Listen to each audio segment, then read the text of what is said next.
This is Hannibal here from thehannibaltv.com, and this is a daily news update. Good morning to everybody. I just woke up. It's 5:22 a.m. here in Ottawa, Canada, where we're still locked down until the end of July, even though there's only like 8 active COVID cases in this city. I'll get right into the news. AEW last week did a 0.19 rating, so getting bumped to a different night has really been affecting them negatively. It's one of their lowest ratings ever. WWE Summerslam tickets in Las Vegas at Allegiant Stadium, August the 21st, were put on sale, and apparently there's 41,000 seats going to be available, and there's only about 1,085 left, according to the Wrestling Observer. So despite some of the events that they've put on sale not selling very well, other than, from what I understand, the shows in Texas and a couple others, SummerSlam is definitely looking like it's going to have a good crowd on hand. Of course, there's a lot of rumblings that it's going to be Roman Reigns versus John Cena for the main event of SummerSlam. So I guess we'll see about that. Samoa Joe apparently is going to be back with WWE, working in NXT as a replacement for William Regal, according to Dave Meltzer. He also points out that Samoa Joe, who, by the way, I used to be tag team partners with, there is a match on this channel of me and Samoa Joe against Jinder Mahal and Gamma Singh Jr., who was his partner, and we were victorious. But Meltzer brings up that him versus Karrion Kross would be a good match. Tito Santana, who I interviewed last year, his daughter, who is an aspiring fitness model and is very beautiful, she's going to be doing an interview with me on Friday. So she's also a multiple-time world champion in BJJ. So gorgeous lady, and her name is Jennifer Haas. She doesn't go by Santana's last name, to my knowledge, because his last name is Marseille Solis. So I'll find out why that is when I interview her. But I've been talking to her for a while now, and she seems really nice. I did look up another podcaster's YouTube earnings last week, as many of you may have seen in that video. I'm not going to give the troll any more publicity, but I do thank him for the nearly 50,000 hits my 2 response videos got last week. Good free content. But I wanted to look up what WWE makes on YouTube, because they have a huge amount of subscribers. They actually have, let's look at this report. Where the hell is their subscriber count? Maybe I didn't do it at the cut, but they have a massive amount of subscribers, and they're making up to about 62.7 million a year from YouTube. So WWE, oh, there we go, 78.2. If you look at the top, WWE has 78.2 million subscribers, and they're making up to 62.7 million a year. Now, when I put that other guy's information up, some of the comments were like, well, that's a pretty big gap. But anyone with their own YouTube channel can look up their earnings on this Social Blade network, and it's really not that far off from the upper earnings. So WWE is still a monster on YouTube. Explosive Werewolf says Samoa Joe will not help WWE much. Well, he wasn't fired that too long ago. He was only fired maybe a couple months ago. I am super not says Samoa Joe deserves it. What they do often when they fire people for these short periods of time is they just regret signing them for so much money. And then they rehire them a couple months later to a lesser deal, which is what might very well happen with Braun Strowman. So for Samoa Joe to deserve it, if he's re-signing with WWE, that means he probably never got a better offer from AEW. And I don't think Impact pays people very well, from what I understand. Ring of Honor has a few big contracts, but nowhere near what WWE and AEW pay. So it was probably the best financial offer for them. Jason, other than I'm sick and tired of this fucking lockdown here, I'm doing great.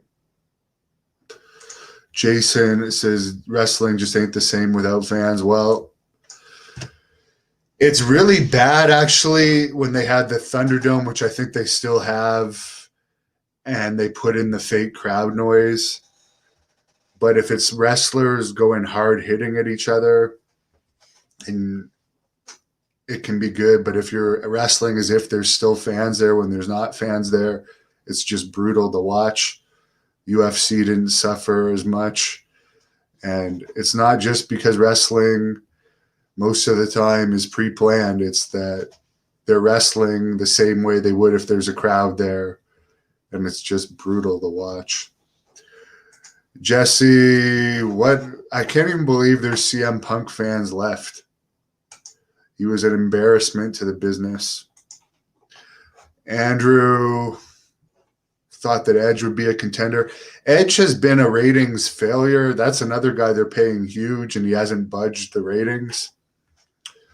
So that's why he probably isn't in world title contention, because he doesn't do great for interest at this point. And Christian hasn't done great for interest in AEW either. Why do I wake up this early? I wake up at all different times. As I said yesterday, I'm on lockdown. There's pretty much nothing to do these days here. I have very little reason to get up other than to work. Someone's watching from the Philippines, Chili Willy.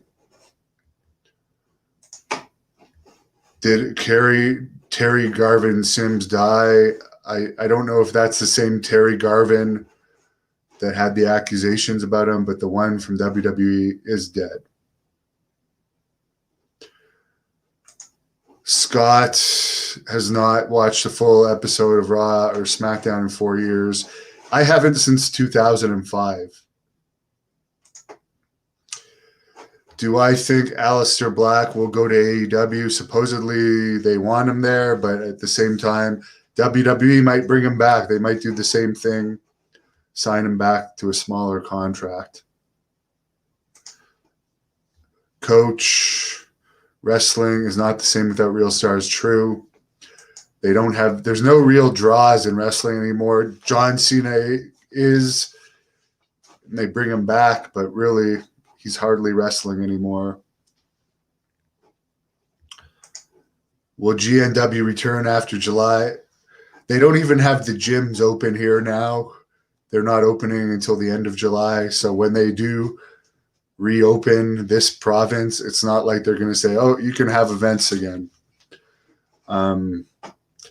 Great North Wrestling will return when we can put on live events in front of live fans. Other than that, there will be some sort of taping in July with no fans for the Hannibal TV, a Great North Wrestling taping, where you will see a defense of the Blood Hunters Texas title on those tapings 100%.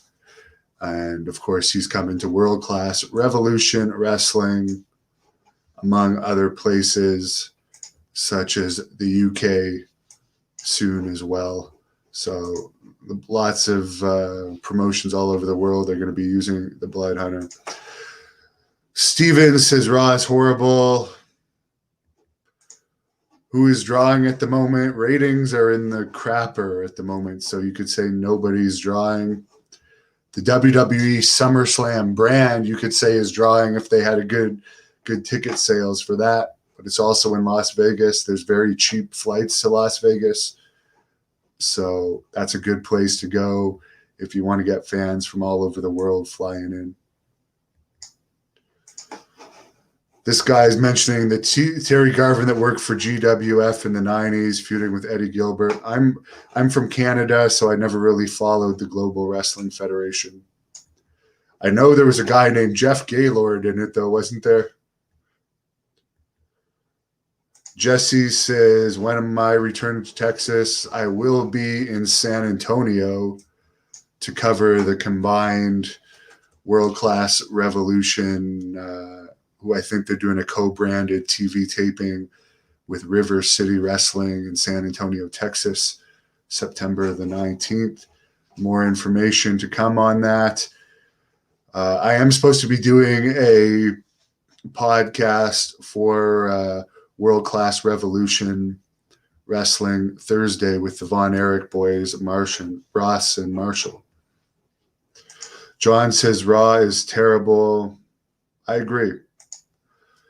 Carlos misses the territory days. I don't think those are coming back, but as I said yesterday, this World Class Revolution, they've been closed since the start of COVID, but they're going to be relaunching in the fall. They've got, I can't name all the behind the scenes people involved, but there's a lot of good behind the scenes people involved. And from what I understand, they're going to also have access to some AEW talent. So that will be good. Jesse, who is my favorite interview guest? I guess you could say it was the Honorable Paul Hellyer, former Canadian Minister of National Defense,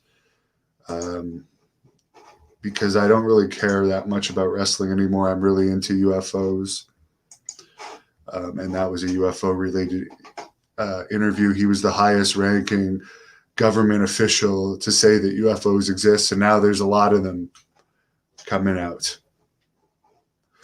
John mentions that Jeff Gaylord sucker punched Eddie Gilbert to collect a bounty from the promoter. Well, you have to assume Gaylord would have been pretty tough with that last name growing up in the days where people were less tolerant. Hope everyone has a great day. If any news comes out today, I'll let you know. We are on social media at Facebook, Instagram, and Twitter, and I do stream all of these live streams on Facebook, and they are ad-free on Facebook. Who am I interviewing about UFOs in the near future? It's really hard to find credible people that are willing to do interviews with me. Apparently Luis Elizondo knows who I am, who is the former head of the Pentagon's UFO program. I did get confirmation on that. He's familiar with my UFO reporting work. DJ says the current state of professional wrestling is shit. I agree. I'm hoping that while Great North Wrestling, I'm going to really put an effort into making something special when I can start promoting that again. And by the way, for some of the trolls that say I've done nothing in wrestling, I have had a promotion that's been in operation since 2007 and has been successful. How many independent promoters have had a successful money-making promotion for around 15 years now? I mean, COVID has killed that. Our last event was February 2020, but I have done a bunch of no fans matches since then. Anyways, I'm not going to go on a tirade on that, but I'm going to really put an effort into it when I can relaunch, and I'm hoping that World Class Revolution is going to be a legitimate old school company. I know they have a lot of ideas, and they have some good people behind the scenes that I'm not going to mention, but some pretty impressive people working behind the scenes. And then supposedly, I don't know when it's actually going to start back up, but PCW Ultra in LA is going to have an event, hopefully in the fall or before the end of the year. It's not official yet, but they're like an ECW-ish style company. And then speaking of ECW stylish companies, there's Battleground, Championship Wrestling. They're having an event at the ECW Arena September 18th where Raven is bringing a mystery wrestler. His newest, I guess you could say, protege or follower will be joining him September 18th. Matt Hardy is going to be on that event. So there's another company that has a situation where they're going to be able to use AEW people. And it's looking like the Hannibal TV is going to be covering their event September 18th. So we'll be in Philadelphia September 18th, and September 19th, we're going to be in San Antonio at the World Class Revolution taping. Ian says AEW is a disaster waiting to happen. Well, it might not be booked the greatest, and obviously they're getting 0.19 ratings. They're not doing the best right now, but they do have some talented wrestlers. So I think it's a good thing. John wants Trudeau out of office. It's not Trudeau that has us in lockdown. It's a piece of shit named Doug Ford that's based in Toronto. And I've never been a political guy, but I cannot stand this guy it's literally repressing everyone here in Ontario. And there's no good reason in my city that has over 1 million people and there's 8 cases of COVID why we should be on fucking lockdown. It's so stupid. The donut shops are open, the beer stores are open, the liquor stores are open, but they got the gyms closed. Make sense of that. It makes no sense. We have idiots running this province. But for the guy saying get Trudeau out of office, the sad part is the government here has actually delayed the elections that are supposed to happen this fall until COVID is over. So they're actually delaying us kicking our current governments out of office. We're stuck with them until COVID is over. And John, yeah, he is the crackhead mayor of Toronto that died's brother. I didn't fucking vote for him. The good thing I can say about Trudeau, which is why I voted for him for his initial run, is he legalized weed. So there you go. Carlos says PCW Ultra is on the Pluto Wrestling channel. There's also tons of PCW Ultra footage on the Hannibal TV. A lot of Tessa Blanchard matches. If you search up PCW Ultra, there's even a match between the Blood Hunter and Sabu from PCW Ultra on here. Jesse, I've been fully vaccinated since April. I got my vaccinations in Texas. Had no side effects. The Centennial says we need to revolt.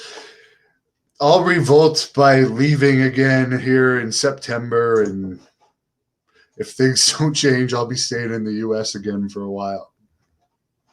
So, sorry to go on a tirade of that, but it sucks here. People are all depressed, and it makes no sense that everywhere else is opening, and we're still stuck in the dark ages here in Ontario, fully locked down. It's complete bullshit. Thank you for watching the Hannibal TV. Please like this video if you enjoyed it, and click the subscribe button to not miss any of our latest shoot interviews, match videos, or news updates. Support us on patreon.com for $1.99 a month.